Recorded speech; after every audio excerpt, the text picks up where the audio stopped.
I'm a fresh exporter and I've been Mm. exporting for the past, say, maybe 2 years. Mm-hmm. And I've been receiving my payments through Skydo and Mm. Razorpay and BriskPay. Mm. What the next step we get stuck on the next step. The next step being they can generate FIRCs, Mm. all right, Mm. and at the same time we don't know what to do with FIRCs. However, Mm. my father, what to do with them? Mm. So we are stuck with the payments. Our bank Mm. doesn't know that where the payments have been coming in from because we Yeah. are not giving them any invoices upfront. We are just giving the Mm. invoices payment people like FI the Razorpay and the Skydo Mm. and Mm. BriskPay people like that Mm. Mm. because Mm. the bank process is very lengthy. They take Mm. too much time, Mm. in just releasing the payment. So Mm. we thought of Mm. going through these channels. Mm. Mm. They are So also having said PSCB that, players. Mm. yeah. So Mm. so they are quick, but they are a little expensive, but a little more expensive than the banks. But Mm-hmm. they are like the payments is credited in 24 hours, maybe the same day. Mm. Mm. And Mm. so now the next question is where we get stuck is they have a portal. You can create an FIRC. Mm. What's next? Okay, understand. All right. So, what does FIRC mean? First of all, let's understand that before we move ahead. It's very important to understand these terminologies itself. So, you raise an invoice and you send your goods via your CS. Your logistics provider will actually generate your CSV5, which is your courier shipping bill, against that order, against that shipment, right? And you will have a airway bill number. You are doing courier shipping bills, you will have a airway bill number. All right. Now these are the documents for your logistics movement.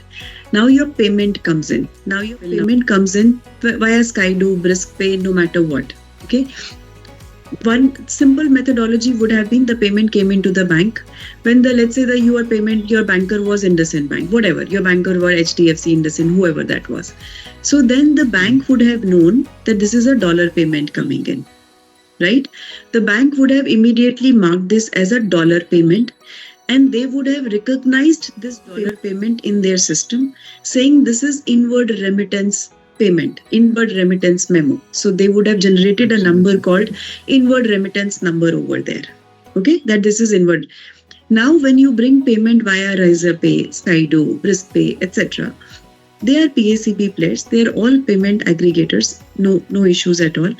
But since their banker is another bank, that bank has already converted your dollar into INR, and which is the proof that they are giving it to you.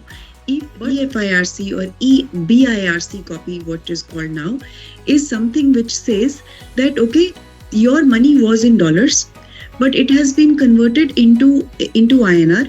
Show this to your AD bank because the bank who converted was not your AD bank. So show this to your AD bank saying that this is the payment that you have got in US dollar, but in your AD bank it has hit as INR.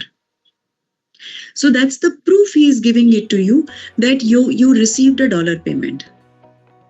All right, that is the EFIRC or EBIRC copy. That is the same meaning of that it's a foreign inward remittance certificate that the PACB player is giving it to you. Now, what do you do with this? Because the closure of your EDPMS has to be done mandatorily by your AD bank.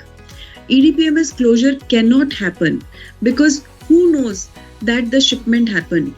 Only your AD. How does he know? Because the minute your CSV5 was filed, okay, your CSV filed, no matter who your logistics player is.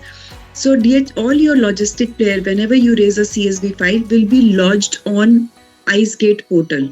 IceGate for courier shipping bill is a different portal, irrelevant. But simple thing is that it will be lodged on your IceGate portal, and IceGate will also have simple thing which says that who is your AD bank. So your AD bank actually knows that there is a courier shipping bill that is open against you. So now you need to tell him, since I had made a shipment, which is what you can see on the EDPMS portal of the RBI. IceGate talks to RBI's EDPMS portal. Remember that. So the government or the RBI knows that there is a shipment that has gone out. So, but they don't know if the payment is coming via the ACB. They don't know that the payment has come in. Mhm. So since they don't know that the payment has come in, you need to go and tell them, look, here is my EFIRC copy. I had done one shipment. This is my EFIRC copy. Now, can you generate the IRM number for me?